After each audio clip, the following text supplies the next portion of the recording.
বিয়ার সাজন সাজায় তোমায় সকলে আসিয়া,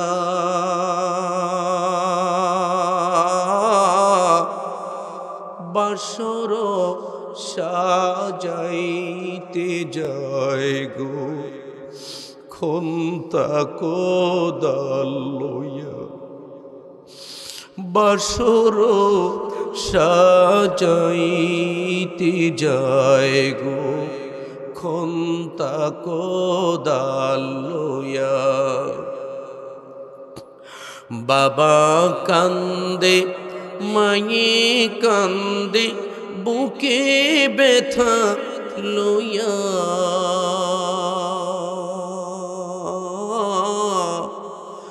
আওলাকে সে কাঁদে বধূ বিধবা সাজিয়া, কালিমারে গান গাহিয়াম চলছে যে বিহারি, কেমন করে যায় রে মানুষ এই দুনিয়া সারি। আমার ভাইরা ও আমার মুরব্বীরা গো, আমি আপনি মনে করে একটু চিন্তা করি নিজেকে নিয়ে। ধরেন মরে গেলাম, কয়েকজন মানুষ যাবে মসজিদের বারান্দায় খাট, মরুতাকে গোসল দোয়ানোর খাট, ওই খাটের জন্য চলে যাবে কয়েকজন মানুষ। হয়তোবা আবার কেউ যাবে কাফনের কাপড় কেনার জন্য, কেউ যাবে আতর গোলাপ সুরমা কেনার জন্য, আবার কেউ হয়তোবা আমার আপনার জন্য কবরে রাখবে। কবরে রাখতে আমাদের এলাকায় বাঁশ ব্যবহার করা হয়, বাঁশ যারে বাঁশ কাটার জন্য যাবে। আর কয়েকজন লোক মিলিয়া খন্তা কোদাল লইয়া আমার আপনার জীবনের শেষ বাসর ঘর, যার নাম হলো অন্ধকার কবর, এই কবর খনন করার জন্য যাবে। আমার আপনার জন্য কবর খনন করে আসবে। আমাকে আপনাকে গোসল ধোয়াবে। গোসল ধোয়ানোর পরে এবার এমনই কাপড় পরাবে যেটা কোনো রঙের হবে না, ঢঙের হবে না। সাদা মার্কিন কাপড় পরাইয়া চকলেটের মতো দুই পাশে মুড়াইয়া আমাকে আপনাকে কবরস্থানের দিকে নিতে থাকবি। ইমাম গাজ্জালী রহমাতুল্লাহি আলাইহি তিনি তার লেখা কিতাবের মধ্যে উল্লেখ করেছেন, মৃত ব্যক্তিকে যখন কবরস্থানের দিকে নিতে থাকে, মৃত ব্যক্তি ভাবে যারা আমাকে নিয়ে যাচ্ছে তারা সবাই বুঝি আমার সাথে কবরে থাকবে, তারা সবাই বুঝি আমার সাথে কবরে থাকবে। কিন্তু কবরস্থানে নেওয়ার পরে মৃত ব্যক্তিকে ধরে কবরে নামাবে, এই জন্য 2 থেকে 3 জন মানুষ কবরে নেমে যায়। কথা বলেন ঠিক কিনা? 2 থেকে 3 জন মানুষ কবরের মধ্যে নেমে যায়। মৃত ব্যক্তি তখন ভাবে এরা কেউ আমার সাথে যাবে না, তবে এই 3 জন মানুষ বুঝি আমার সাথে কবরে যাবে। 3 জনে এবার ধরে মৃত ব্যক্তিকে কবরে নামাইল। নামানোর পরে 3 জন থেকে 1 জন লাফ মেরে উঠে পড়ে। মৃত ব্যক্তি ভাবে 2 জন বুঝি আমার সাথে থাকবে, কিন্তু কিছুক্ষণ পরে আরেকজন লাফ মেরে উঠে পড়ে।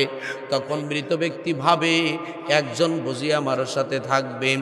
কিছুক্ষণ পরে ওই লোকটা যখন উঠে যায় রে, মৃত ব্যক্তি তখন তার পরিবার পরিজন, আত্মীয় স্বজন, বন্ধু বান্ধব, পাড়া প্রতিবেশী যারা সেখানে উপস্থিত আছে সকলকে লক্ষ্য করে বলতে থাকে, ও পরিবার পরিজনেরা, ও বন্ধু বান্ধবেরা, ও আমার আত্মীয় স্বজনেরা, আমারে একা রেখে যেও না, আমারে একা রেখে যেও না, আমারে একা রেখে যেও না, আমি একা কবরে থাকতে পারবো না, আমি একা কবরে থাকতে পারবো না।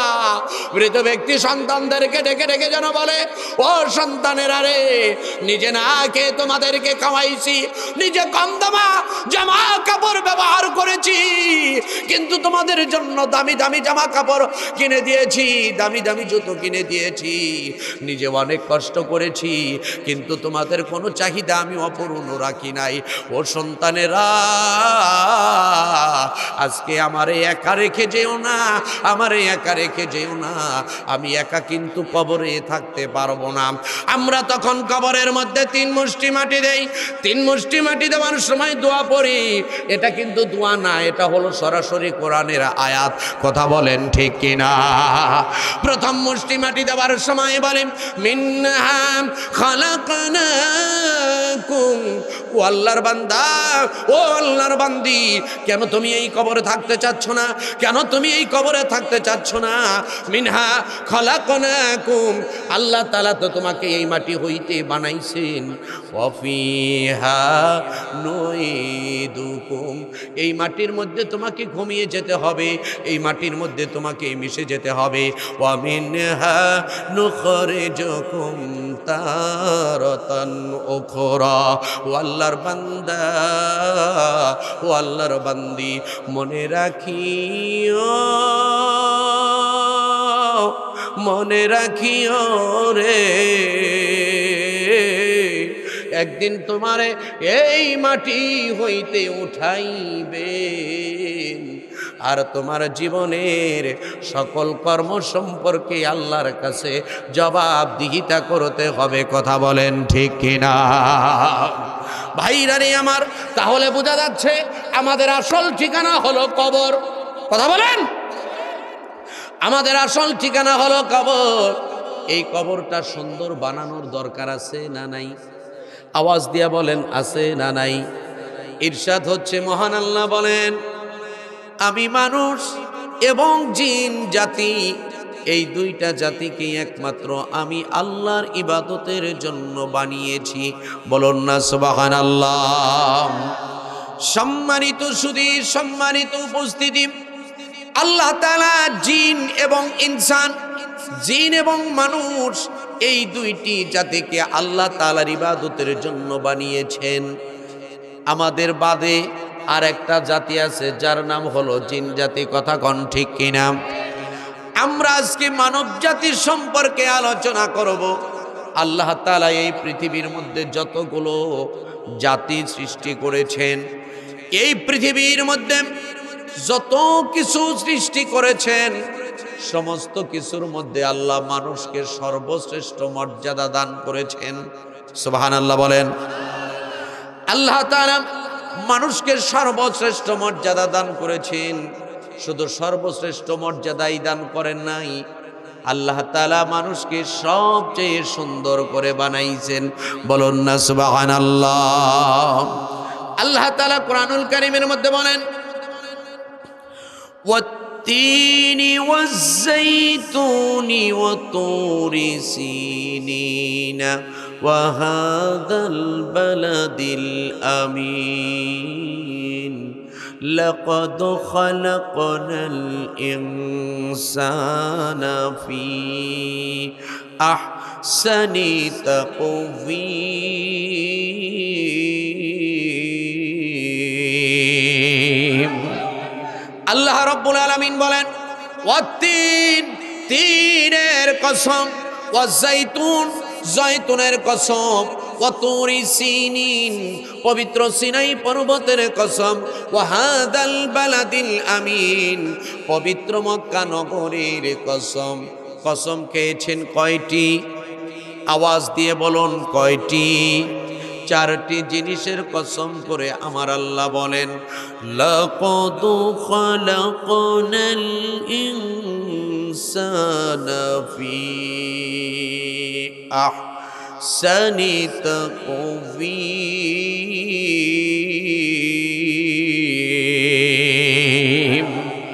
চারটি জিনিসের কসম করে বলতেছি, আমি আল্লাহ মানুষকে সবচেয়ে সুন্দর সুঠামো করে বানাইছি। বলুন না সুবহানাল্লাহ। আল্লাহ রাব্বুল আলামিন এক নম্বরে আমাদেরকে দিলেন সর্বশ্রেষ্ঠ মর্যাদা, আল্লাহু আকবার। দুই নম্বর হলো সবচেয়ে সুন্দর করে বানাইলেন। তৃতীয় নম্বর কথা হলো আল্লাহ রাব্বুল আলামিন এই মানব জাতিকে এত ভালোবাসেন গো, এই মানব জাতিকে এতই মহাব্বত করেন, সর্বোচ্চ সুযোগ সুবিধা আমার আল্লাহ মানব জাতিকে দান করে দিলেন। বলুন না সুবহানাল্লাহ।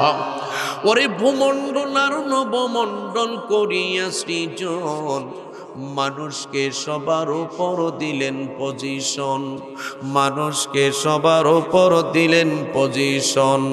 সুখাদ্য দিছেন যত করিতে আহার, সুখাদ্য দিছেন যত করিতে আহার, তাই প্রশংসা করছি সেই আল্লাহ তাআলার, তাই প্রশংসা করছি সেই আল্লাহ তাআলার। সাগর পাহাড় থেকে মানুষ আনলো কত মনি, মাটির গর্ত চিরে মানুষ বাহির করলো খনি, মাটির গর্ত চিরে মানুষ বাহির করলো খনি। ওরে দূরকে আজি নিকট করছি কুদরতে জাগার, আল্লাহু আকবার। দূরকে আজি নিকট করছি কুদরতে জাগার, তাই প্রশংসা করছি সেই আল্লাহ তাআলার, তাই প্রশংসা করছি সেই আল্লাহ তাআলার।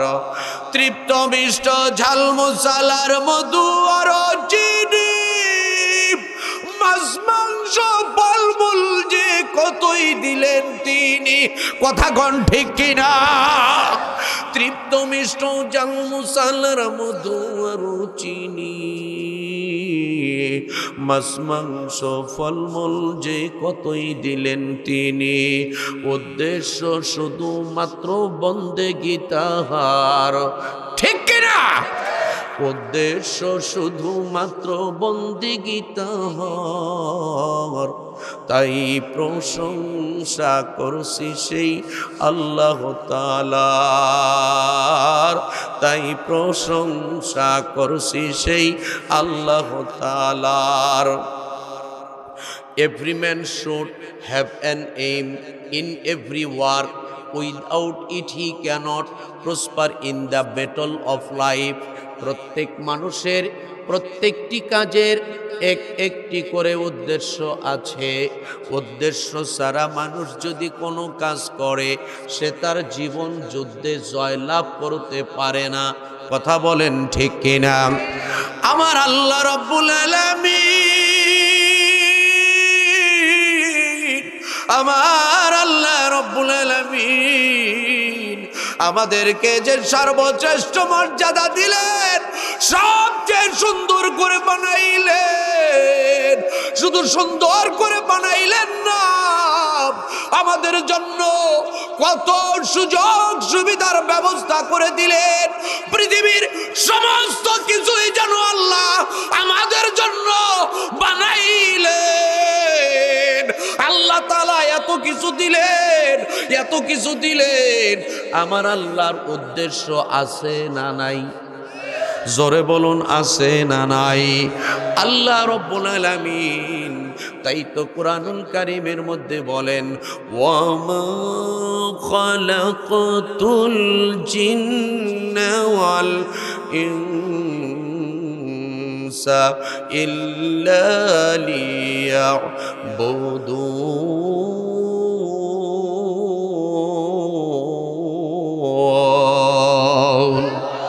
আল্লাহ রাব্বুল আলামিন বলেন, আমি জিন এবং মানুষকে বানাইলাম একমাত্র আমি আল্লাহর ইবাদতের উদ্দেশ্যে। বলুন না সুবহানাল্লাহ। সম্মানিত সুধী, সম্মানিত উপস্থিতি, তাহলে আল্লাহ আমাদেরকে বানাইছেন তার ইবাদতের জন্য। কথা বলেন ঠিক কিনা? আমরা অনেকেই চিন্তা করি নামাজ পড়া ইবাদত, রোজা রাখা ইবাদত, হজ করা ইবাদত, যাকাত দেয়া ইবাদত, কোরআন তেলাওয়াত করা ইবাদত, এইগুলার মধ্যে ইবাদত বুঝি, এইগুলার মধ্যে ইবাদত বুঝি সীমাবদ্ধ। কিন্তু আসলেই না না না, এইগুলার মধ্যেই, শুধুমাত্র এইগুলার মধ্যেই, এই কাজগুলোর মধ্যে ইবাদত সীমাবদ্ধ নয়। এই কাজগুলোর মধ্যে ইবাদত সীমাবদ্ধ নয়, মানব জীবনের সকল কর্মই হবে ইবাদত। জোরে বলেন সুবহানাল্লাহ। মানুষের জন্ম থেকে নিয়ে মৃত্যু পর্যন্ত যত কাজ, সব কাজ হবে ইবাদত। সুবহানাল্লাহ বলেন। শুধু জন্ম থেকে নিয়ে মৃত্যু পর্যন্ত ইবাদত তাই নয়, মানুষের জন্মের পূর্ব থেকে ইবাদত শুরু হয়। আল্লাহু আকবার বলবেন না? আরেকটু জোরে বলেন, আরো জোরে বলেন। আল্লাহ রাব্বুল আলামিন কালামে পাকের মধ্যে বলেন, ফালইয়ানজুরিল ইনসানু মিম্মা খুলিকা মিম্মা দাফিক ইয়াখরুজু মিন বাইনিস সুলবি ওয়াত তারাইব। মানুষকে লক্ষ্য করা উচিত, তাকে কোন বস্তু হইতে সৃষ্টি করা হয়েছে। খুলিকা মিম্মা দাফিক, তাকে সৃষ্টি করা হয়েছে সবেগে নির্গত এক ফোঁটা পানি হইতে। ইয়াখরুজু মিন বাইনিস সুলবি ওয়াত তারাইব, যা বের হয় পুরুষের মেরুদণ্ড এবং নারীর বক্ষ পাজরের মধ্যখান হইতে। বলুন না সুবহানাল্লাহ। অর্থাৎ আমরা যে পৃথিবীর মধ্যে এসেছি, মা বাবার মিলনের মাধ্যমেই হয়েছে। কথা কন ঠিক কিনা? স্বামী স্ত্রী যে মিলিত হয়, নির্জনে মিলিত হয়, এই মিলিত হওয়াটাও আল্লাহর ইবাদত। কথা কন ঠিক কিনা? এই মিলিত যখন আল্লাহর নাম নিয়ে হবে, হযরতে আবু হুরায়রা রাদিয়াল্লাহু তাআলা আনহু হইতে বর্ণিত, তিনি বলেন, নবীজি মুহাম্মদুর রাসূলুল্লাহ সাল্লাল্লাহু আলাইহি ওয়াসাল্লাম বলেছেন, আবু হুরায়রা রে,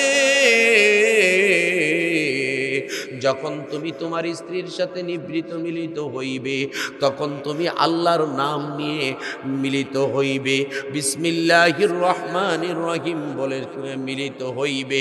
তোমার এই মিলিত হওয়ার মাধ্যমে তোমার স্ত্রীর গর্ভে যদি সন্তান হয়, এই যে স্ত্রীর গর্ভে যে সন্তানটা গেল, যেই সন্তানটা যতদিন মায়ের পেটে থাকবে ততদিন পর্যন্ত ইবাদত হিসাবে আল্লাহ কবুল করে নিবে। হে আবু হুরায়রা রে, হে আবু হুরায়রা, তুমি যে আল্লাহর নাম নিয়ে স্ত্রীর সাথে মিলিত হইলে, যতক্ষণ সময় তুমি কাটাইলা ততক্ষণ সময় আল্লাহর ইবাদতে কাটাইলা। ভাইরারি আমার, স্বামী স্ত্রী যদি মিলিত হয়, এই স্বামী স্ত্রী যদি ধর্মীয় ভাবে ইসলামিক নিয়ম অনুযায়ী মিলিত হয়, এই মিলনের মধ্যে আল্লাহ কত কল্যাণ রেখে দিয়েছেন। অপর এক হাদিসের মধ্যে এসেছে, আল্লাহর নবী মুহাম্মদুর রাসূলুল্লাহ সাল্লাল্লাহু আলাইহি ওয়াসাল্লাম বলেছেন, ও সাহাবীরা রে, ও সাহাবীরা, দেশের মধ্যে যদি বৃষ্টি হয়, বৃষ্টির ফোঁটা কি কোনো মানুষের পক্ষে গোনা সম্ভব? কি গো ভাই, গোনা সম্ভব? আওয়াজ দিয়া বলেন, সম্ভব? সম্ভব হবে না, সম্ভব হবে না, সম্ভব হবে না। কিন্তু সারা পৃথিবীর মধ্যে যদি বৃষ্টি হয়, এই বৃষ্টির ফোঁটা গোনার জন্য আল্লাহ তাআলার একটা ফেরেশতাই যথেষ্ট হইয়া যায়। আল্লাহু আকবার।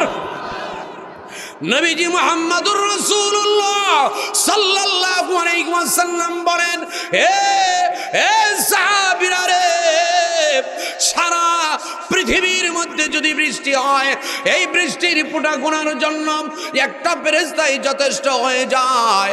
আল্লাহ তাআলা ফেরেশতাকে এত পাওয়ার দান করেছেন, এত পাওয়ার থাকার পরেও, এত পাওয়ার থাকার পরেও স্বামী স্ত্রী যদি দিনদার হয়, স্বামী স্ত্রী যদি মুত্তাকি হয়, পরহেজগার হয়, এই স্বামী স্ত্রীর উপর আল্লাহ এত রহমত নাজিল করেন, এত বরকত নাজিল করেন, ফেরেশতার সারা পৃথিবীর বৃষ্টির ফোঁটার হিসাব রাখতে পারে, কিন্তু ওই রহমত বরকতের হিসাব রাখতে পারে না।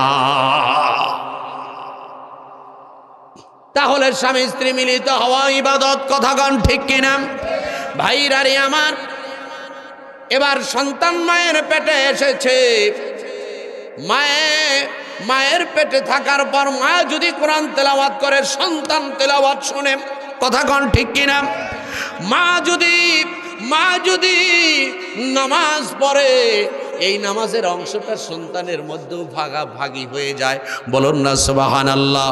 মা ভালো কাজ করবে, সন্তান পেটে থেকেই ভালো কাজ শিখবে, সুবহানাল্লাহ কন। কিন্তু দেখা যায় অনেক মায়েরা সন্তান পেটে আসলে, সন্তান পেটে আসার পর তারা টেলিভিশন দেখে, অশ্লীল কথাবার্তা বলে, বেপরদা বেহায়া ভাবে চলে, কথা কন ঠিক কিনা? এই সমস্ত মাদের সন্তান কেমন হয় একটা উদাহরণ দিতেছি। আগে তো আমরা ছোটকালে দেখতাম মুরব্বীরা তাস খেলা। আগে তাস খেলার প্রচলন কম ছিল না বেশি ছিল? তো তাস খেলাই তো আমরা দেখতাম। তো একজনের টাস এরকম বাড়ি মারে ডাবল, কথা কন। আরেকজনে আরো জোরে বাড়ি মারে কয় রিডাবল। হেসামেশা আরেকজনে কয় তুরু, কথা কন, বলে কি না? তো মা হয়েছে টেলিভিশন খোর মানে ডাবল, বাপ হয়েছে গাঞ্জাখোর মানে রিডাবল, কথা কন। এই বাপ এবং মা দুইজনের মিলনের মাধ্যমে যে সন্তান হয়েছে তুরুক, কথা বোঝেন নাই? এই সন্তান হয়েছে বাবাখোর, ঠিক কিনা? ওরে যেই সন্তান জন্ম দিতে বিসমিল্লাতে ভুল, যেই সন্তান জন্ম দিতে বিসমিল্লাতে ভুল, ওই সন্তান নবীর শরাব করবে না কবুল, ওই সন্তান নবীর শরাব করবে না কবুল। যারো যে জাতেরও দ্বারা করে সেই কাম, ঠিক কিনা? যারো যে জাতেরও দ্বারা করে সেই কাম, কখনো নিমেরো গাছে নাকি ধরে আম, কখনো নিমেরো গাছে নাকি ধরে আম। ঘিতু দিয়া ভাজো যদি নিম গাছের পাতা, তবু তো যাবে না তার জাতিগত তিতা, কথা কয় না রে? ঘিতু দিয়া ভাজো যদি নিম গাছের পাতা, তবু তো যাবে না তার জাতিগত তিতা। শত মন মধু যদি ঢালো নিম মূলে, তবু নাহি নিম্বিষ্ট হবে কোনো কালে। বাপ গুণে বেটা হয়, মাও গুণে জি, গাই গুণে বাছুর হয়, দুধ গুণে ঘি, কথা বলেন ঠিক কিনা? আমরা আরবি সাহিত্যের মধ্যে পড়েছি, কুল্লু শাইইন ইয়ারজিউ ইলাল আসলিহি, প্রত্যেক বস্তুই মূলের দিকে ধাবিত হয়। এই কথাটির পাশাপাশি আমরা আরেকটা কথা পড়েছি, ইন্নাকা লা তাজনি মিনাস সাউকিল ইনাব, নিশ্চয়ই তুমি কাঁটাযুক্ত বৃক্ষ হতে আঙ্গুর সংগ্রহ করিতে পারিবে না। তুমি যদি আঙ্গুর সংগ্রহ করিতে চাও তাহলে আঙ্গুরের বীজ বপন করো। কথা কন, আঙ্গুরের বীজ বপন করো। আঙ্গুরের বীজ বপন করলে আঙ্গুর গাছ হবে, সেখান থেকে যে ফল আসবে ফলটাও হবে আঙ্গুর গাছ। কিন্তু তুমি নিম গাছের বীজ বপন করলা, গাছের গোড়ায় তুমি পানির পরিবর্তে যদি ঘি ঢালো, শরবত ঢালো, মধু ঢালো, দুধ ঢালো, যত কিছুই ঢালো না কেন ওই নিম গাছ কোনোদিন আঙ্গুর হবে না। সুতরাং বাবা মা যদি পরহেজগার হয় সন্তান হবে পরহেজগার। কথা কন, বাবা মা যদি ভালো হয়, বাবা মা যদি সৎ আদর্শবান চরিত্রবান হয়, সন্তান হবে সৎ আদর্শবান চরিত্রবান। কিন্তু তবে বাবা মা যদি বেঈমান নাফরমান হয়, বাবা মা যদি টেলিভিশন খোর হয়, গাঞ্জা খোর হয়, হিরোইন খোর হয়, মদ খোর হয়, ওই বাবা মা থেকে ভালো সন্তান আশা করা যায়?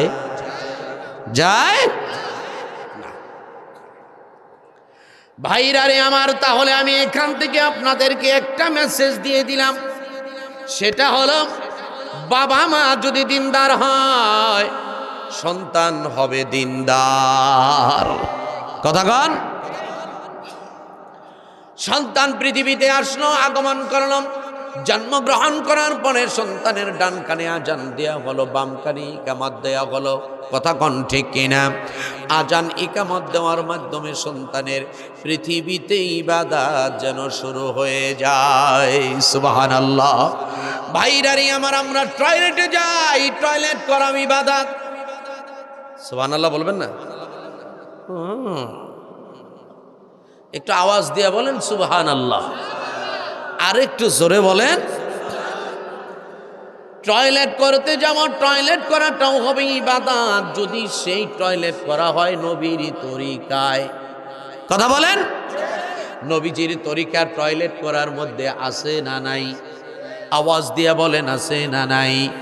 আমার নবীজি মুহাম্মদুর রাসূলুল্লাহ সাল্লাল্লাহু আলাইহি ওয়াসাল্লাম বলেছেন, তোমরা যখন টয়লেটে প্রবেশ করবে, প্রবেশ করার সময় আগে দিবে বাম পা। কোন পা? আওয়াজ দিয়া বলেন কোন পা? প্রবেশ করার সময় আগে দিবে বাম পা, তারপরে হবে ডান পা। আর প্রবেশ করার সময় একটা দোয়া আছে, দোয়াটা পড়বে আল্লাহুম্মা ইন্নী আউযু বিকা মিনাল খুবুসি ওয়াল খাবায়েস। এই দোয়াটা পড়বে। যদি এই দোয়াটা আপনার মুখস্থ না থাকে গো, আপনাদেরকে একটা সহজ সরল দোয়া শিখাইয়া যাই, সেটা হলো ন্যূনতম আপনি এই দোয়াটা পড়বেন, আউযু বিল্লাহি মিনাশ শাইতানির রাজিম। এই দোয়া পড়ে আপনি যদি টয়লেটে প্রবেশ করেন, যতক্ষণ পর্যন্ত আপনি টয়লেট করবেন ততক্ষণ পর্যন্ত আমার আল্লাহ ইবাদত হিসাবে কবুল করে নিবে। আর আমরা, আমাদের সমাজের এমন কিছু মানুষ আছে দোয়া কালামের কোনো খবর নাই, টয়লেটে বৈশা ঠান্ডা মাথায় বিড়ি খায়। কথা বলেন, একেবারে ঠান্ডা মাথায় বিড়ি খায়। দুনিয়ার যত কথা এই টয়লেটের মধ্যে বিড়ি খায় আর খালি মনে করে। আছে না নেই? তো বিড়ি খাওয়ার কথা যখন আসলো, আরেকটু আগাই ভাই, বিড়ি মাথায় তো আগুন ধরায় নাকি বলেন? সিগারেটের মাথায় আগুন ধরায় না? ধরাইলেন তো মাথায়, আগুন দিলেন তো মাথায়, আপনার মুখে দিলেন কোন অংশ? এই কথা কয় না কে রে? বিড়ির মাথায় তো আগুন দিলেন, আপনার মুখে দিলেন কোন অংশ? এই বিড়ি ঘরেরা, এখন একটু আওয়াজ দিয়ে তোমরা কও, তোমরা কি খাও? তো যে কথা মুখে আনা যায় না, মুখে আনতেই শরম করে, হেডা যে তুমি মুখে দাও তোমার শরম করে না? আবার এমন কিছু বিড়ি করে আছে, ওরা কয় বিড়ি না খাইলে টয়লেট ক্লিয়ার হয় না রে। ওরা টয়লেটে বসে বিড়ি খায়, আছে না নেই? ভাইরা রে আমার, আমি আপনাদের মাঝে যে নিউজটি দিতেছিলাম, যে মেসেজটি দিতেছিলাম, মেসেজটি হলো এই: আপনি যদি নবীজির তরিকায় টয়লেট করেন, নবীজির তরিকা অনুযায়ী টয়লেট করেন, আধা ঘন্টাও যদি টয়লেট করতে সময় লাগে, আধা ঘন্টা সময়ই আল্লাহর ইবাদত হিসাবে গণ্য হয়ে যাবে। বাজার করবেন, বাজার করা ইবাদত। সুবহানাল্লাহ বলেন। বাজার করবেন, বাজার করা ইবাদত। আপনি বাজার করতে গেলেন, আপনি কাউকে ঠকানোর চেষ্টা করলেন না, আপনি সুন্দরভাবে বাজার করলেন। আপনি এই যে বাজার করলেন, আপনার সততার বহিঃপ্রকাশ হয়েছে, এটা আপনার ইবাদত হিসাবে গণ্য হয়ে যাবে। সম্মানিত সুধী, আপনি মনে করেন বাড়িতে বোয়াল মাছ কিনে এনেছেন, বোয়াল মাছের স্বাদ কম না বেশি? যেভাবে বলতেছেন তাতে মনে হয় জীবনে খান নেই। ভাই, বোয়াল মাছের স্বাদ কম না বেশি? আপনি বোয়াল মাছ কিনেছেন, অথবা শোল মাছ কিনেছেন, অথবা টাকি মাছ কিনেছেন, চিন্তা করতেছেন লাউ দিয়া রান্না করলে বাইরে পাকান যায় না। এই যে শোল মাছ, টাকি মাছ, লাউ দিয়া বাইরে পাকাইছি, ঠিক কিনা? আপনি এবার চিন্তা করতেছেন বোয়াল মাছ কিনেছি, শোল মাছ কিনেছি, টাকি মাছ কিনেছি, লাউ দিয়ে রান্না করলে খুব মজা লাগবে, খুব স্বাদ লাগবে, তাই আমি লাউ কিনবো। এই চিন্তার সাথে একটু আপনি মনে মনে আরেকটু চিন্তা যোগ করে দিন। আমার ভাইয়েরা, আমার নবীজি সাল্লাল্লাহু আলাইহি ওয়াসাল্লাম তিনি লাউ খাওয়া পছন্দ করতেন। সুবহানাল্লাহ বলেন। আমার নবীজি সাল্লাল্লাহু আলাইহি ওয়াসাল্লাম তিনি লাউ খাওয়া পছন্দ করতেন। আপনি এবার নিজের চিন্তার মধ্যে এই কথাটা যোগ করে দিন, আমার নবী লাউ খাওয়া পছন্দ করতেন, তাই তো আমি লাউ কিনতেছি। এই চিন্তা করে আপনি যদি লাউ কিনেন গো, 50টি টাকা দিয়ে লাউ কিনলেন, এই 50টি টাকা আল্লাহর রাস্তায় খরচ করলে যত সওয়াব হবে, তত পরিমাণ সওয়াব আমার আল্লাহ আপনার আমল নামায় দান করে দিবে। আপনি এবার লাউ কিনে নিয়ে বাড়িতে গিয়েছেন, বাড়িতে আপনার বিবি সাহেব রান্না করেছেন। এবার 10 জনের পরিবারের সদস্য 10 জন মিলে খাইলেন। নবীজি যা পছন্দ করেছেন, নবীজি যা করেছেন সেগুলা করা হলো সুন্নাত। নবীজিকে অনুসরণ কইরেন, লাউয়ের তরকারি দিয়ে ভাত খেলেন। 10 জনে খেয়েছে, 10 জনে সুন্নাত পালন করেছে, আপনার উসিলায় পালন করেছে। কথা বলেন ঠিক কিনা? আপনার উসিলায় 10 জন মানুষ সুন্নাত পালন করলো, যার কারণে 10 জনের সুন্নাতের সমান সওয়াব আল্লাহ আপনার আমল নামায় দিয়া দিবে। নবীজি মুহাম্মদুর রাসূলুল্লাহ সাল্লাল্লাহু আলাইহি ওয়াসাল্লাম তিনি মাথায় তেল ব্যবহার করেছেন। সুবহানাল্লাহ বলেন। ভাইরা রে আমার, মাথায় তেল ব্যবহার করলে উপকার কম না বেশি? মাথায় তো এমনি তেল ব্যবহার করি, কথা বলেন। মাথায় তো এমনি তেল ব্যবহার করি, কিন্তু আপনি যখন তেল ব্যবহার করবেন তখন আপনি মনে মনে চিন্তা করেন নবীজি সাল্লাল্লাহু আলাইহি ওয়াসাল্লাম তেল ব্যবহার করেছেন। সুতরাং নবীকে অনুসরণ করা এটা হলো নবীকে ভালোবাসার বহিঃপ্রকাশ। কথা কোন ঠিক কিনা? হাদিসের মধ্যে এসেছে নবীজি সাল্লাল্লাহু আলাইহি ওয়াসাল্লাম কখনো কখনো তিনি এত তেল ব্যবহার করতেন, তেলের কারণে মাথার টুপি পর্যন্ত ভিজে যেত। সম্মানিত সুধী, সম্মানিত উপস্থিতি, এবার মাথায় তেল ব্যবহার করলেন। তেল ব্যবহার করার সময় যদি চিন্তা করেন নবীজি তেল ব্যবহার করা ভালোবাসতেন, তাই তো আমি তেল ব্যবহার করতেছি। এই চিন্তা চেতনা নিয়ে আপনি যদি মাথায় তেল ব্যবহার করেন, যতক্ষণ পর্যন্ত আপনার মাথায় তেল থাকবে ততক্ষণ পর্যন্ত আল্লাহ আপনার আমল নামায় সওয়াব লিখে দিবে। তাহলে মাথায় তেল ব্যবহার করাও ইবাদত। কথা বলেন ঠিক কিনা? জমি চাষ করা ইবাদত। সুবহানাল্লাহ বলেন। জমি চাষ করা ইবাদত। আপনি যখন জমি চাষ করবেন, জমি চাষ করার শুরুতে আপনি পড়ে নিলেন বিসমিল্লাহি তাওয়াক্কালতু আলাল্লাহ, আমি আল্লাহর নাম নিয়ে শুরু করলাম। বিসমিল্লাহির রহমানির রহিম, আমি আল্লাহর নাম নিয়ে শুরু করলাম। আপনি এই বলে জমি চাষাবাদ শুরু করলেন। আপনার লাঙলের আঘাতে, আপনার ট্রাক্টরের আঘাতে, আপনার জমি চাষাবাদের সরঞ্জামাদির আঘাতে হাজার হাজার কীট পতঙ্গ মারা গিয়েছে। এই কীট পতঙ্গগুলা যেন আল্লাহর রাস্তায় মারা যায়। সুবহানাল্লাহ কোন। আল্লাহর নাম নিয়ে কাজ শুরু করার কারণে যতগুলা কীট পতঙ্গ, যতগুলা পোকামাকড় মারা গিয়েছে, সব যেন আল্লাহর রাস্তায় মারা গিয়েছে। আল্লাহু আকবার। কিন্তু আপনি যখন জমি চাষাবাদ শুরু করলেন, জমি চাষাবাদের শুরুতে আল্লাহর নাম নিলেন না। আপনার লাঙ্গলের আঘাতে, আপনার ময়ের আঘাতে, আপনার ট্রাক্টরের আঘাতে, আপনার জমি চাষাবাদের সরঞ্জামাদির আঘাতে যত কীট পতঙ্গ মারা গিয়েছে, পোকামাকড় মারা গিয়েছে, প্রত্যেকটা কীট পতঙ্গ পোকামাকড় সম্পর্কে আল্লাহর কাছে জবাবদিহিতা করতে হবে। সমস্ত দুনিয়ার মানুষ মিলে একটা মশা বানাইতে পারবে? আওয়াজ দিয়া বলেন, পারবে? তাহলে আল্লাহ যদি আপনাকে ধরে বসেন, এ বান্দা, তুই অমুক জমিটা চাষাবাদ করার সময় আমার সৃষ্টি 1 কোটি কীট পতঙ্গ মেরেছিস, সেটাকে আমাকে দিয়ে দে।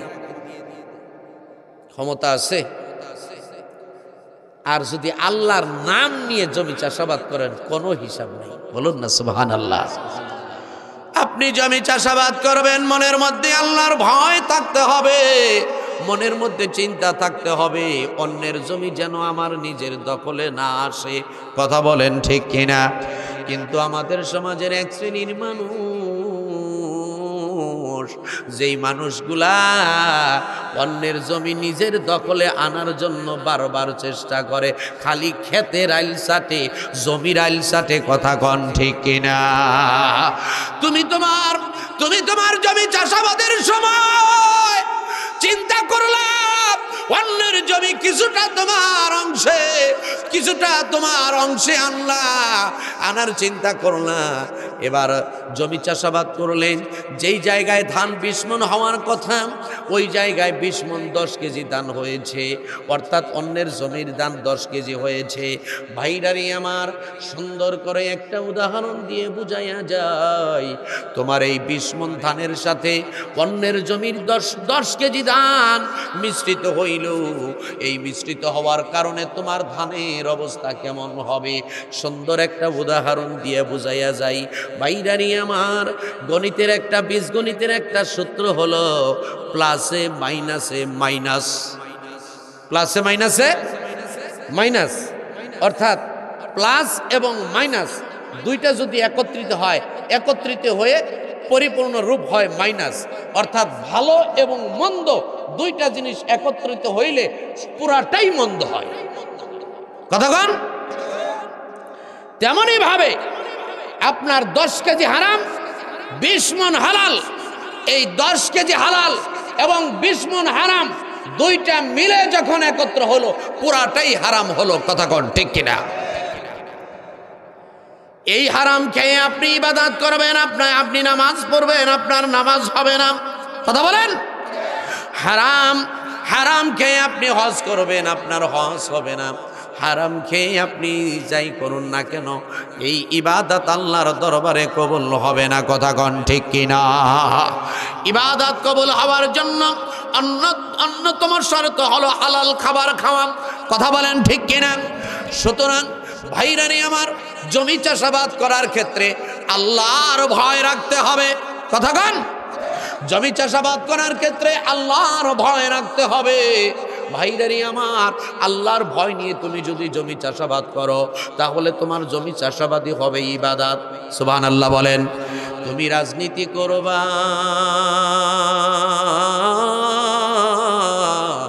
তোমার রাজনীতি হবে ইবাদত, যদি রাজনীতি হয় আল্লাহকে খুশির জন্য। কথা কোন ঠিক কিনা? কিন্তু দেখা যায় রাজনীতি করার চিন্তা চেতনা, রাজনীতি করে এই নিয়তে কোনো মতে নেতা যদি হতে পারি, ছোটখাটো নেতা হইলেও লাখপতি হওয়া যায়।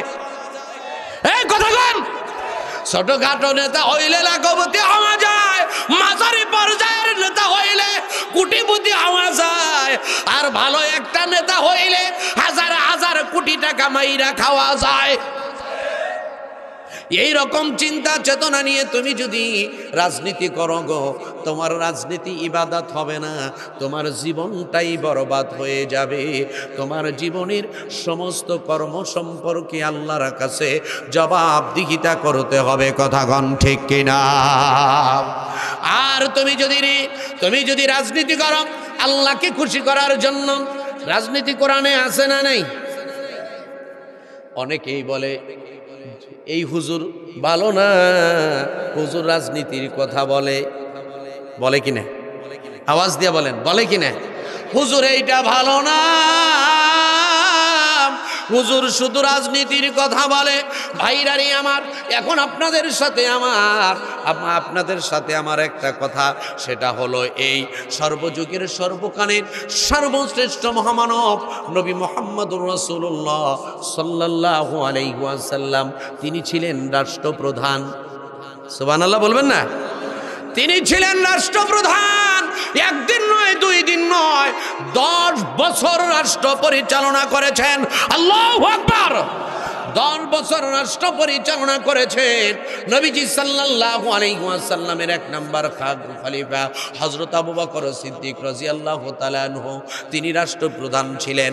নবীজির 2 নম্বর খলিফা হযরত ওমর রাদিয়াল্লাহু তাআলা আনহু, তিনি ছিলেন রাষ্ট্রপ্রধান। নবীজির 3 নম্বর খলিফা হযরত ওসমান গনি রাদিয়াল্লাহু তাআলা আনহু, তিনি ছিলেন রাষ্ট্রপ্রধান। নবীজির 4 নম্বর খলিফা হযরত আলী রাদিয়াল্লাহু তাআলা আনহু, তিনি ছিলেন রাষ্ট্রপ্রধান। ভাইরারে আমার, নবী ছিলেন রাষ্ট্রপ্রধান, নবীজির 4 খলিফা ছিলেন রাষ্ট্রপ্রধান। সুতরাং মুসলমানদের মধ্যে যাদের কোরআনের জ্ঞান আছে তাদের রাষ্ট্রপ্রধান হওয়ার দরকার আছে না নাই? আওয়াজ দিয়ে বলেন, আছে না নাই? ভাইরারে আমার, আল্লাহ রাব্বুল আলামিন আমাদেরকে বানাইলেন সর্বশ্রেষ্ঠ মর্যাদা দিয়া, সবচেয়ে সুন্দর করে বানাইলেন, সবচেয়ে বেশি সুযোগ সুবিধা দিয়ে বানাইলেন, সবচেয়ে বেশি মহব্বত নিয়ে বানাইলেন। এই মহব্বতের বান্দা বান্দীদের জন্য আল্লাহ একটা ধর্ম দিয়েছেন। ধর্মের নাম কি? আওয়াজ দিয়া বলেন, আরো জোরে বলেন। ধর্মের নাম হলো ইসলাম। আর এই ধর্মের প্রধান গ্রন্থের নাম হলো কোরআন। কথা কোন ঠিক কিনা? Islam is the complete code of life. The Holy Quran is the guideline of human life. Allahu Akbar. ইসলাম হচ্ছে পরিপূর্ণ জীবন ব্যবস্থা, আর কোরআন হলো মানব জীবনের দিক নির্দেশনা। জোরে সরে বলি সুবহানাল্লাহ। আল্লাহ রাব্বুল আলামিন আমাদেরকে ইসলাম দিলেন, আল্লাহ দিয়া দিলেন কোরআন। সুবহানাল্লাহ বলেন। ব্যক্তি জীবন, পারিবারিক জীবন, সামাজিক জীবন, রাষ্ট্রীয় জীবন কিভাবে চালাইতে হবে এর সমাধান কোরআনে আছে না নাই? যেভাবে বললেন মনে হয় কিছুটা আছে আর কিছুটা নাই। এই কথা বলেন, আছে? আওয়াজ দিয়ে বলেন, আছে? ব্যক্তি জীবন, পারিবারিক জীবন, সামাজিক জীবন, রাষ্ট্রীয় জীবন, সমস্ত কিছুর সমাধান আল্লাহ কোরআনে দান করেছেন। আল্লাহ দান করেই ক্ষান্ত হন নাই। আল্লাহ বান্দাকে লক্ষ্য করে বলতেছেন, আলা লাহুল খালক ওয়াল আমর। সাবধান, সাবধান, বিশ্বের মানুষ সৃষ্টি করেছেন যিনি, বিধানও চলবে তার। সুবহানাল্লাহ। সৃষ্টি করেছেন যিনি, বিধানও চলবে তার। তাহলে বোঝা যায় এই আসমান জমিনে আল্লাহ আমাদেরকে যে পাঠাইছেন আল্লাহর বিধান পরিচালনা করার জন্য। কথা কোন ঠিক কিনা? কিন্তু তুমি নামাজ পড়ো, তুমি রোজা রাখো রে, অথচ আল্লাহর বিধানের বিরোধিতা করো। আছে না নাই? আওয়াজ দিয়া বলেন আছে না নাই? নামাজ পড়ে ঠিকই, রোজা রাখে ঠিকই, কিন্তু আল্লাহর বিধান, আল্লাহর জমিনে আল্লাহর বিধান কায়েম হোক এটা তারা চায় না। যারা চায় না তারা হলো মুনাফিক। কি হবে নামাজ রোজা ইমানদারির বড়াই করে যদি সেই খোদার কোরআন নরদমাতে থাকে পড়ে? কথা কন। কি হবে নামাজ রোজা ইমানদারির বড়াই করে যদি সেই খোদার কোরআন নরদমাতে থাকে পড়ে? মসজিদের কোণে বসে জিকির যত কর কষে, মসজিদের কোণে বসে জিকির যত কর কষে, এভাবে যায় না পাওয়া আল্লাহকে। কি হবে আলেমে নামের ইমাম সেজে সমাজেতে সত্য কথা উচ্চ স্বরে যদি পারো না বলিতে? কথা বলেন। কি হবে আলেমে নামের ইমাম সেজে সমাজেতে সত্য কথা উচ্চ স্বরে যদি পারো না বলিতে? চাকরির ভয় করো যদি ছেড়ে দাও ওই না গদি, ঠিক কিনা? চাকরির ভয় করো যদি ছেড়ে দাও ওই না গদি, কি হবে বিবেকটাকে ধোকা দিয়ে? কি হবে বিবেকটাকে ধোকা দিয়ে? কি হবে কিতাবাদির তালিম দিয়ে মাদ্রাসাতে যদি সেই খোদার কোরআন নিষিদ্ধ হয় আদালতে? কথা বলেন। কি হবে কিতাবাদির তালিম দিয়ে মাদ্রাসাতে যদি সেই খোদার কোরআন নিষিদ্ধ হয় আদালতে? কাফনের কাপড় মাথায় ময়দানে আয় ছুটে আয়, কাফনের কাপড় মাথায় ময়দানে আয় ছুটে আয়, বিলিয়ে দেই না মোদের জীবনটাকে। যেই মানুষগুলো নামাজ পড়ে রোজা রাখে কিন্তু আল্লাহর জমিনে আল্লাহর বিধানের বিরোধিতা করেন, তাদের সম্পর্কে আমার আল্লাহ সূরা আল মায়েদার, সূরার নাম কি? সূরা আল মায়েদা। সূরা আল মায়েদার 44, 45 এবং 47 নম্বর আয়াতে আল্লাহ তাআলা বলতেছেন, ওয়ামান লাম ইয়াহকুম বিমা আনজালাল্লাহু ফাউলাইকা হুমুল কাফিরুন।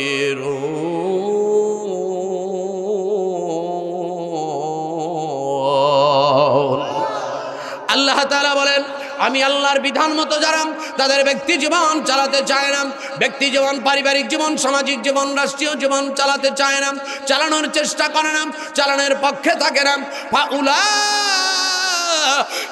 হুমুল কাফিরুন।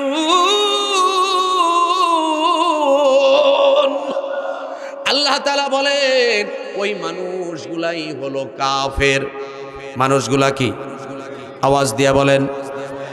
ومن لم يحكم بما أنزل الله فأولئك هم الظالمون।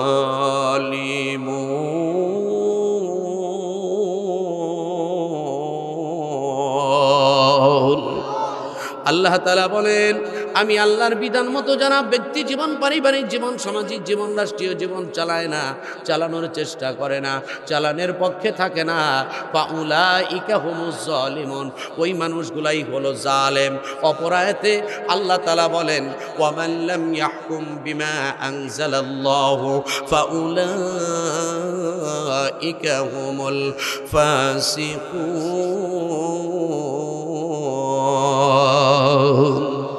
আমি আল্লাহর বিধান মতো যারা তাদের ব্যক্তি জীবন, পারিবারিক জীবন, সামাজিক জীবন, রাষ্ট্রীয় জীবন চালায় না, চালানোর চেষ্টা করে না, চালানোর পক্ষে থাকে না, ফাউলাইকা হুমুল ফাসিকুন, ওই মানুষগুলাই হলো ফাসিক। তাহলে যারা রাজনীতি করবে, রাজনীতিটা যদি আল্লাহর জন্য হয় তারা হলো মুমিন, কিন্তু আল্লাহর জন্য যদি না হয়, আল্লাহর ফতুয়া, তারা কাফের, জালেম, ফাসিক। কথা গণ ঠিক কিনা? আমার ভাইরা রে,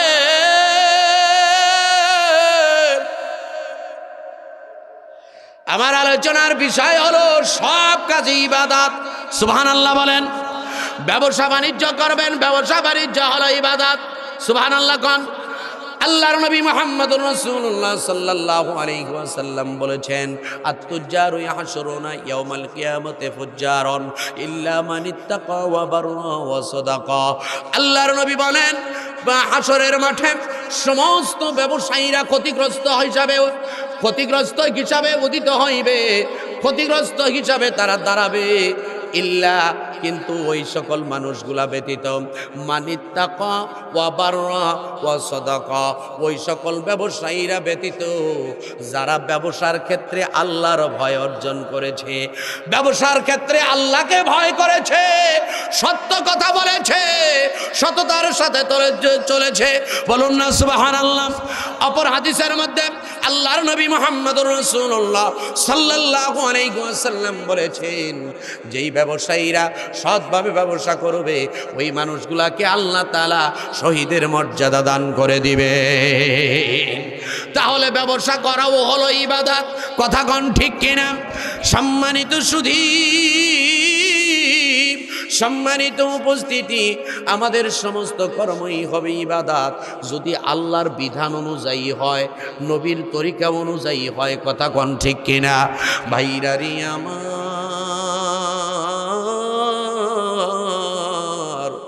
আমাদেরকে ইবাদত, সমস্ত কর্মই ইবাদত হিসেবে করার দরকার আছে না নাই?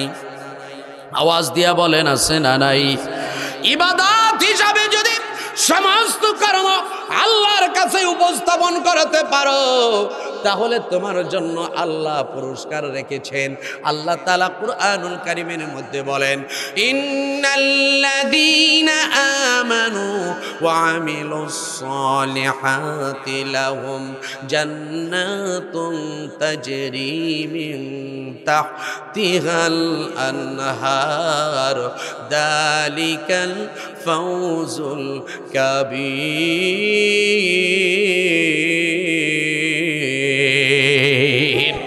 আল্লাহ তাআলা বলেন, নিশ্চয় যারা ঈমান আনয়ন করেছে, ওয়া আমিলুস সালিহাত, এবং সৎকর্ম করেছে, লাহুম জান্নাত, তাদের জন্যই রয়েছে জান্নাত, তাজরি মিন তাহতিহাল আনহার, যেই জান্নাতের তলদেশে নহর প্রবাহিত। বলুন না সুবহানাল্লাহ। সম্মানিত সুধী, সম্মানিত উপস্থিতি, আজকের যে মাহফিল, বেকার কোন উত্তরপাড়া গোরস্থানের উন্নয়ন কল্পে মাহফিল, ভাইরা রে আমার, গতকালকে আমি যে মাহফিলে ছিলাম, ওই মাহফিলটাও ছিল কবরস্থানের উদ্যোগে মাহফিল। আমার ভাইরা রে, গতকালকে যে আমি মাহফিলে গিয়েছিলাম, ওই মাহফিলটি ছিল কবরস্থানের উদ্যোগে মাহফিল। আর কবরস্থানের নামটা হলো বাইতুল আখের। বাইতুল আখের, বাইতুল মানে ঘর, আখের মানে শেষ, অর্থাৎ জীবনের শেষ ঠিকানা। কথা বলেন ঠিক কিনা?